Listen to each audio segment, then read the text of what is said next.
Hi, I'm Randy Altman with Post Perspective. We're here at NAB 2022, and this is Mac from Conductor. Mac, welcome.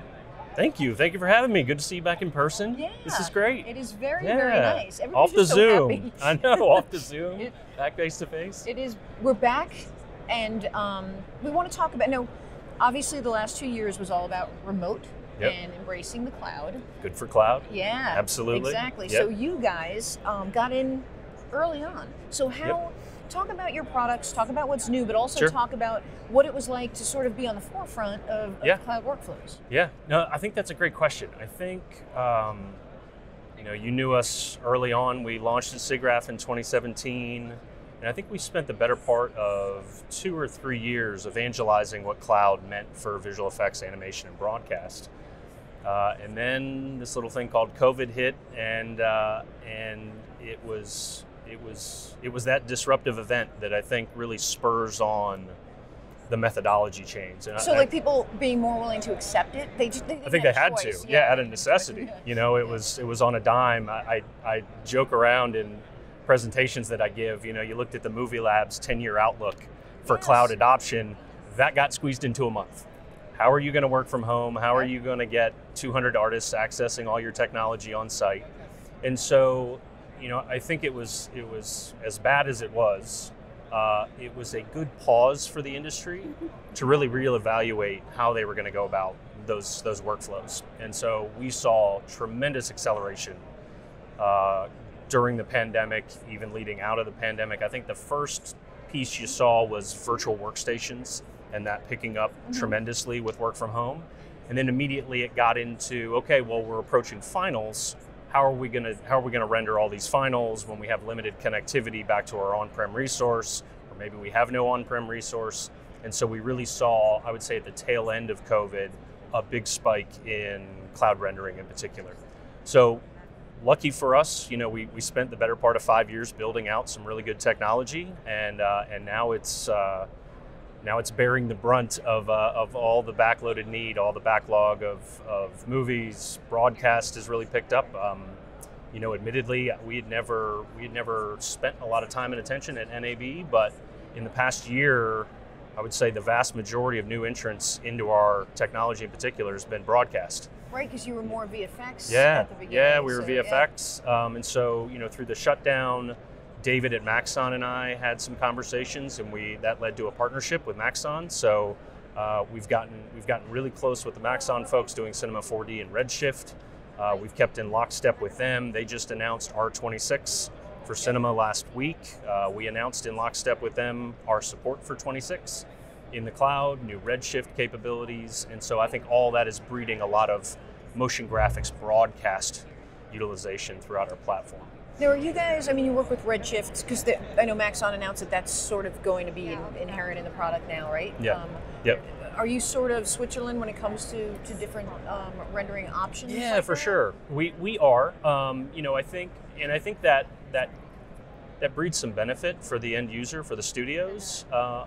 You ask a lot of these studios about, typically you see somebody choosing a renderer over another renderer from a software standpoint, but then when you look at cloud, we've actually had a lot of studios leverage cloud rendering to have a nimble evaluation of other solutions. So think about buying a single entitlement or a couple entitlements of a new render package that they want to evaluate. They're on render B and they want to go to render C potentially.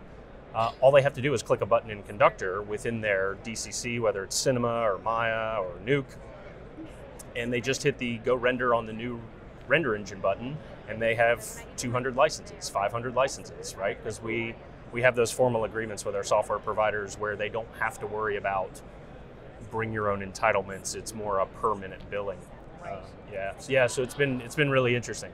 So what's coming up for you guys? I know you probably can't talk too much, but knowing that it's more about broadcast and delivery and more video rather than just the VFX stuff, what can we see from Conductor? It's going to be a lot of enterprise focus. Actually, we had a lot of small, medium studios, freelance artists on the platform initially, and through that COVID pause, a lot of these large broadcast organizations, large studio organizations come to us and say, hey, maybe it's for us, or maybe it's for our expanded ecosystem that is working. We just got into the Marvel Cinematic Universe last year with Shang-Chi and Legend of the Ten Rings.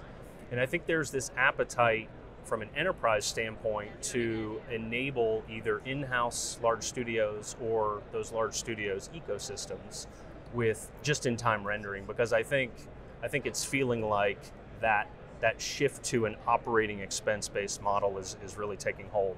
So really what we're looking at is formulating enterprise solutions for those large organizations that need administratively to disseminate the technology to hundreds of artists, mandate certain workflows within the Conductor environment in those workflows, and then also give them enhanced security measures. So we're audited by ISE. We wouldn't have been in the Marvel universe without it. Yeah. But over and above that, there are very sensitive IP considerations over and above just security audits that we're starting to look at, and we're taking advantage of, where customers can encrypt their own data before they submit things. Just that extra peace of mind from a security standpoint. I think the last piece is sort of the reason some of these large organizations are coming to us, because they have the wherewithal and the technical know-how to access cloud themselves. The reason they're looking at Conductor is typically a large studio would access cloud in a fashion where it would single source it to a single data center, for instance, and availability on cloud is difficult to come by in some stretches, especially with lower cost machines like spot instances or preemptible instances. And what Conductor does is diversifies that opportunity by having a Conductor heartbeat worldwide in many data centers, many availability zones. And so when a studio that happens to be in LA submits and they want to run an inexpensive render, we go off and look on the East Coast. We look in Europe, we look in Canada, South America. So we're always constantly kind of following the moon, if you will, trying to find those dormant machines that people can pick up. So it's really rounding out that, I would say, for the next 6 months, and certainly a lot of technology coming out at SIGGRAPH. We're really looking to put that enterprise polish on the product. It makes sense. Tell people where they could go to see more about your products. Yeah, so conductortech.com. Lots of tour videos, blogs on industry events, customer testimonials. If you want to find out who's using it and how and why, I think that'd be a good resource. Fantastic. Thank you. Thanks so much, Randy.